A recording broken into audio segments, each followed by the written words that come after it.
Hello, tutors. We are jumping into week 5, and this is our science experiment, or we have 2 science experiments. This week we have number 60, oily feathers, and number 61, Tangled in the Van Cleves. Both of them are a focus again on pollution, specifically on how it affects animals. And so if you're looking for more information to help you understand it or to give more background, things to talk about with your kids, I love these resources by Nicole Liam on CC Connected. She walks you right through with some really good questions with the scientific method, and then the conclusions are really great, using scientific words with an explanation I can understand, and in combination with the why and the Van Cleves, I think it gives you a good basis. So let's talk about oily feathers first. You can do this experiment either as a tutor demo or individually or kids in pairs. I'm going to give you enough to do it whichever way you want. I'm going to walk you through it. You're going to have a glass bowl for a tutor demonstration, but then will have a bunch of these little plastic containers. You're going to have a container of oil and a teaspoon. You're going to have powdered dish detergent and a teaspoon for that. You're going to have the measuring cups and then a thing of water. And when you're done with this experiment with your class, I want you to have everybody dump everything in the bucket and maybe ask a parent to wipe them out really well so that there's no soap in them for the next class. So this is how this one works. Okay. It got windy. I hope that doesn't mess with the sound. Okay. You're going to take 1 cup of water, pour it in, and then you're going to want a teaspoon of oil. You're just going to dump the oil in. And I would stop and just take some time to watch what happens with the oil.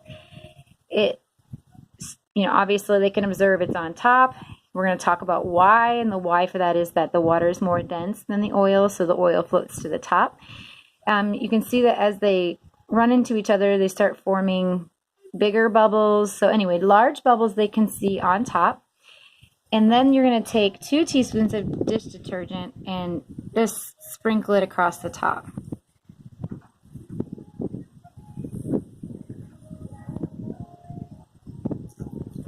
Like that. And again, I would stop and take a minute and just talk about what's happening. Hopefully they'll observe, which you can see here, that some of the detergent is resting on top of the oil and some has sunk to the bottom.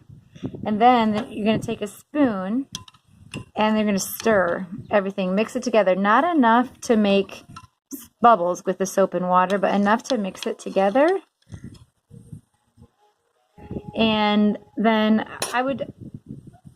they can just sit and watch it and make hypotheses as to whether or not it's going to go back to the large bubbles or what's happening. But you can see all the oil broke up into a bunch of smaller pieces. And so what the books tell us is that what happens to a bird when they get in with soap is that the soap breaks up the particles of the oil and they're no longer less dense than the water and they begin to sink and drown. Whereas the Lord put an oily protectant on their feathers that keeps them afloat when it's not mixed with soap. So that is for the tutor demonstration, and I want to show you that if you decide to do individual student ones, you can cut the measurements in half and do half a cup of water with a half a cup of oil or half a teaspoon of oil.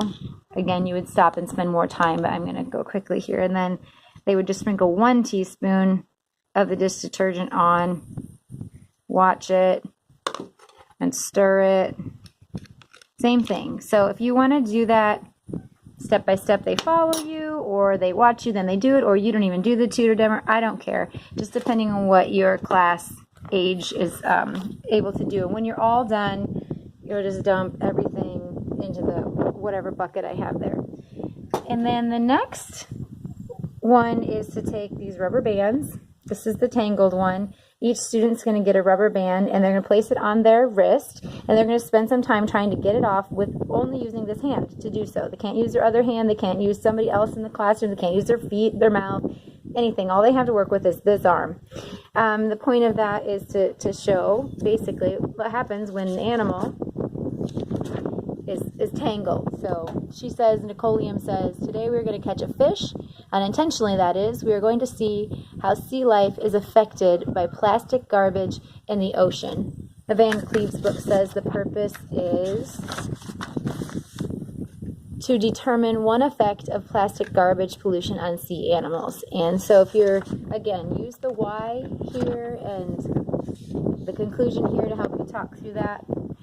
And then rubber bands need to stay. I really don't want to see them hitting each other with them or snapping them or whatever. So once that experiment's done, just have them put the rubber bands back and we should be good to go. So let me know if you have any questions. Just comment in the GroupMe thread that we have going, and I will see you all on Tuesday.